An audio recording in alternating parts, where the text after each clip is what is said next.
Salam traders, balik lagi sama saya Andi Firmansyah di channel ESG.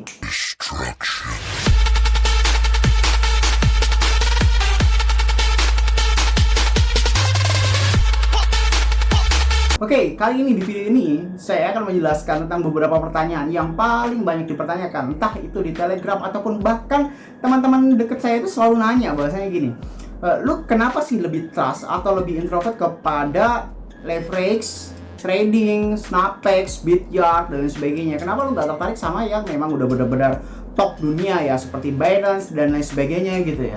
Nah, di sini saya akan mencoba untuk menjawab, dan sekali lagi saya tekankan, perbedaan leverage trading dan futures trading itu sangat jauh berbeda. Walaupun secara kasat mata itu seolah sama. Penggunaan leverage 1 kali lipat, 2 kali lipat, 10 kali lipat, 100 kali lipat itu memang sama ya. Seperti halnya, pokoknya secara kasat mata, leverage trading dan futures trading itu seolah-olah sama lah intinya mah. Tapi padahal banyak sekali perbedaan-perbedaan yang sangat benar-benar bukan signifikan lagi. Seolah berbeda 180 derajat gitu kan. Kenyamanan itu sangat-sangat lebih gampang ke leverage trading kayak gitu. Loh, berarti lu nggak main Binance dan sebagainya? Yang bilang nggak main siapa coy? Semua saya main. Saya main di Binance, di Dudex. Binance dan Dudex itu adalah market futures trading yang saya mainkan saat ini gitu. Nah, bisa kita lihat ya. Nah, bahwasanya ini Binance, ini Dudex, ini memang semuanya saya main gitu kan. Dan saya juga masih main Indrodax, masih main Snapex, masih main Bityard dan lain sebagainya kayak gitu. Perbedaan sudah saya jelaskan di video sebelumnya yang ini ya. Yang ini. Nah, di situ. Nah, tapi di sini akan saya jelaskan beberapa fakta menarik juga tentang perbedaan leverage trading dan futures trading. Oke, yang paling ngaruh banget, coba ini kita close aja ya. Yang paling ngaruh banget, kita bisa melihat bahwasanya di Snapex atau di leverage trading atau di ini ya, kita misalkan mengopen posisi itu bisa lebih dari satu kali dengan yang berbeda. Maksudnya seperti apa? Contoh, kita klik $5 ya, ini leverage 10 kali lagi ya kan, buy long, kita klik buy long, kita klik OK ya, seperti ini ya kan. Nah, lalu kita klik sell short, kita 5 lagi sell short ya kan. Bisa lihat, ini bisa digunakan secara bersamaan, lihat, bisa digunakan secara bersamaan. Nah, ini saya yang ini adalah sell dan buy, ini bisa dilakukan secara bersamaan gitu, mengopen posisi bareng gitu kan. Nah, tapi kalau memang di dalam Binance itu nggak bisa, di dalam Dudex juga nggak bisa, atau di dalam futures trading itu lebih tepatnya nggak bisa. Misalkan kita klik ya, kita klik misalkan order quantity-nya 0,01 Bitcoin. Saya main di Binance, ini saldo saya nih $1.000 lah. Bahkan juga banyak, saya juga main banyak di Binance. Tapi pertanyaannya kayak gitu, pertanyaannya bukan di saya gitu loh, bukan di saya. Tetapi kalau memang saya menjelaskan tentang Binance gitu, apakah justru setara dengan pemain-pemain newbie atau kan subscriber saya kan ini jarang sekali atau minoritasnya itu adalah pemain profesional gitu. Jadi mayoritasnya kebanyakan orang yang masih baru belajar gitu kan. Lah memang tujuannya untuk itu gitu kan. Kalau profesional ya memang udah nggak belajar lagi. Untuk ini sangat-sangat hard lah dibandingkan ini. Misalkan saya contohkan 0,01 Bitcoin ya, 0,01 Bitcoin kita buy long dengan leverage 1 kali lipat nih ya, leverage 1 kali lipat. Buy long, kita klik ya kan? Nah, lalu akan muncul, nah ini ya, di sini ya, di sini bisa dijelaskan tentang marginnya berapa dan lain sebagainya kayak gitu kan. Ketika kita mengklik open posisi sell atau berlawanan dari open posisi sebelumnya, itu nggak bisa, ya kan? Misalkan kita klik 0,01 Bitcoin dengan sell short ya, kita klik seperti ini, nggak bisa. Akhirnya semuanya nambah di sini, tuh akan otomatis ke close, order yang tadi kita coba lagi ya. Misalkan kita 0,01 ya kan, kita sell short, oke ya kan, di sini ya udah posisi ya, posisinya ini sekarang lagi sell short. Kalau memang saya tambahin lagi misalkan 0,01 lah, kita klik buy long ya, ini dengan posisi sell short, kita buy long, nggak bisa, marginnya malah nambah. Yang terjadi adalah ketika kita bertambahan itu nggak akan bisa mengoper posisi lebih dari satu kali berlawanan kayak gini, nggak bisa. Kalau posisinya sama-sama long semua atau short semua itu bisa. Tapi kalau misalkan melakukan berlawanan kayak gini nggak bisa guys, nggak bisa berlawanan kayak gini. Kita close aja.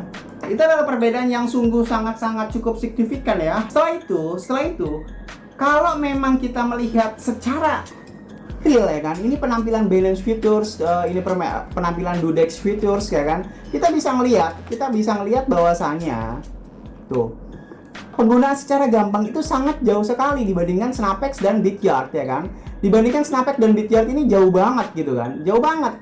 Kalau memang kita bandingkan ini jauh banget guys ya kan, bisa kita ngelihat bahwasannya ya, ini kalau memang di Bityard dan Snapex itu sangat gampang. Bukan berarti saya nggak main di Binance, main di Dudex, saya main gitu loh. Tetapi memang ya kan, pada dasarnya ada beberapa faktor yang harus kita pahami bahwasanya kalau memang saya menjelaskan tentang Binance, tentang Dudex, itu memang harus mempunyai tahap yang berbeda. Setidak-tidaknya Bityard dan Snapex itu harus sudah ngerti dulu, baru kita bisa memahami ke jenjang yang lebih tinggi lagi. Ibaratnya itu adalah the next level gitu ya. Kalau memang di Snapex dan Bityard itu tinggal kita klik leverage-nya 5 kali ya kan, kita klik marginnya 5. Ini kan satuannya dolar, itu kan gampang lah. Kalau misalkan Binance ini satuannya Bitcoin, ya kan, satuannya Bitcoin ini tuh, lihat.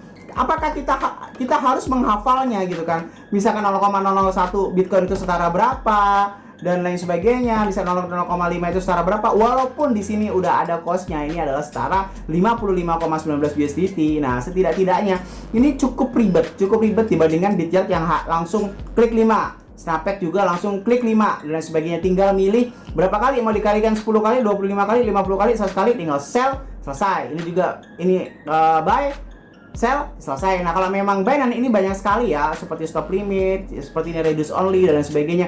Memang ini sangat lengkap dan lain sebagainya, tapi ini adalah the next level gitu. Ini itu the next level, bukan berarti untuk kaum newbie gitu ya. Jadi kalau memang pertanyaannya apakah yang harus direkomendasikan untuk kaum yang baru-baru mengenal dunia cryptocurrency gitu kan. Nah, ya itu jelas banget Bityard dan Snapex ya kan. Bityard dan Snapex itu udah jelas banget tanpa pikir panjang dan lain sebagainya gitu ya kan. Banyak sekali kelebihan-kelebihannya, seperti yang paling berpengaruh adalah instan eksekusi dan bisa mengorder lebih dari satu berlawanan order gitu kan. Tapi kalau misalkan Binance ya kan, Binance atau Futures atau Dudex itu adalah khusus profesional alias ya, walaupun memang mempunyai kekurangan dan kelebihan masing-masing gitu kan. Lalu apa kelebihan Binance dan Dudex itu? Kelebihan Binance dan Dudex, dia adalah mempunyai leverage lebih kurang dari 5 kali, alias ada leverage 1 kali lipat. Di mana leverage 1 kali lipat itu adalah sungguh sangat aman dan hampir tidak ada resiko loss, atau hampir tidak ada resiko loss, di mana kita ini dibebaskan dengan biaya in-app. Oke. Kalau memang di Binance dan Dudex ini tidak ada biaya in-app gitu. Adapun mungkin sangat tipis sekali, mungkin hanya berperak-perak saja. Tapi kalau misalnya Bityard dan Snapex ini cukup lumayan biaya in-app-nya. Tetapi itu sepadan dengan easy use-nya gitu, atau penggunaan secara gampang. Di mana di sini tuh gampang banget lah. Gampang banget gitu kan. Kita bisa menentukan TP rasionya langsung berapa, ini SL-nya langsung berapa, ya kan, ini take profit-nya berapa, SL rasionya berapa. Kita bisa ngatur nih, ini berapa persen, SL rasionya langsung berapa persen, tinggal kita klik buy, selesai. Tapi kalau memang di dalam Binance ini adalah the next level gitu. Nah, kesimpulan dari video ini kita harus bisa berkaca diri, kita harus bisa mawas diri. Walaupun pada dasarnya, bang, gue kan mau berkembang dan lain sebagainya kayak gitu. Oke. Mau berkembang dan sebagainya, tapi saya sendiri, Andi Firmansyah ya kan, beranggapan bahwasanya sebenarnya futures dan leverage itu diperuntukkan untuk orang yang sangat berbeda gitu loh. Orang yang sangat berbeda, maksudnya seperti apa? Gini, kalau memang bermain futures dengan leverage 1 kali lipat, 2 kali lipat, memang secara logis memang aman, karena batas stop loss itu sangat jauh banget. Nah, pertanyaannya, emang modal lo udah berapa ratus juta? Gitu kan, emang modal lu udah berapa ratus juta bukan berani, maksudnya mau main di spot trading atau futures trading gitu kan, dengan leverage 1 kali lipat, 2 kali lipat, sampai kapan itu bakal profit gitu kan. Jadi jangan terlalu berpikir bahwasanya oh main di Binance aja, oh main di Dudex aja, karena memang tidak ada resiko. Nobody perfect, man. Tidak ada yang perfect, gak ada yang perfect semuanya, sumpah gak ada yang perfect. Yang paling kekurangan yang paling terlihat dari Snapex dan Bityard adalah kelebihannya itu sendiri. Loh, maksudnya gimana? Dengerin kata saya baik-baik. Kekurangan yang ada di dalam Bityard dan Snapex alias leverage trading itu adalah kelebihannya sendiri dibanding futures trading.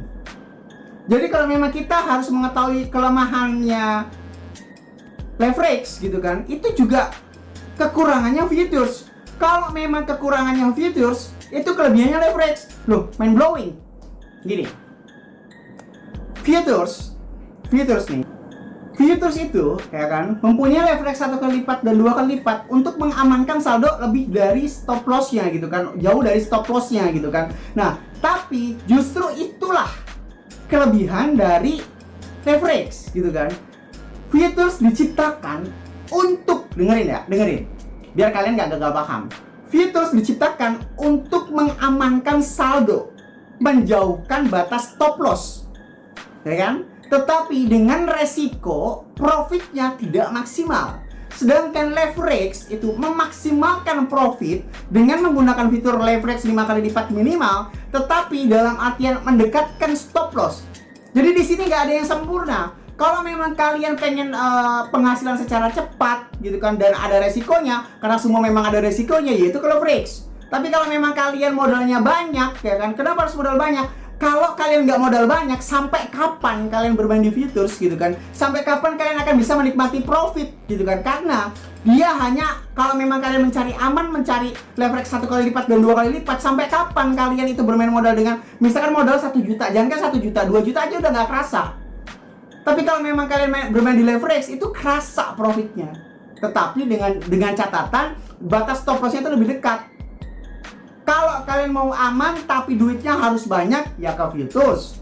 Kalau memang kalian duitnya dikit tapi pengen kerasa, ya ke leverage. Tinggal gimana, tinggal berapa uang yang kalian punya, kan gitu aja. Nah, semoga bermanfaat video yang saya sampaikan sekarang supaya kalian paham perbedaan leverage dan futures, dan kalian mau kemana itu supaya kalian paham. Tapi kalau memang modal 1 juta 2 juta, itu saya lebih sarankan 100% ke leverage saja, ke Snapex atau enggak Bitya. Kenapa seperti itu ya? Supaya kalian bisa mendapatkan profit yang maksimal gitu kan. Masalah loss atau dan sebagainya itu tergantung money management kalian, tergantung tingkat keilmuan kalian kan, kayak gitu. Kalau kalian mau jangka panjang, nah lebih baik itu ke futures gitu kan. Misalkan 100 juta, 200 juta, itu lebih baik ke futures. Main 1 kali, 2 kali dengan leverage gitu itu udah sangat-sangat aman gitu kan, hampir mustahil untuk loss. Ya gitu aja ya, semoga video ini bermanfaat. Jangan lupa klik like, comment, dan subscribe ya. Logikanya kalau misalkan kalian nggak subscribe, ngapain saya buat video lagi. Saya Andi Firmansyah, use your logic, salam trader.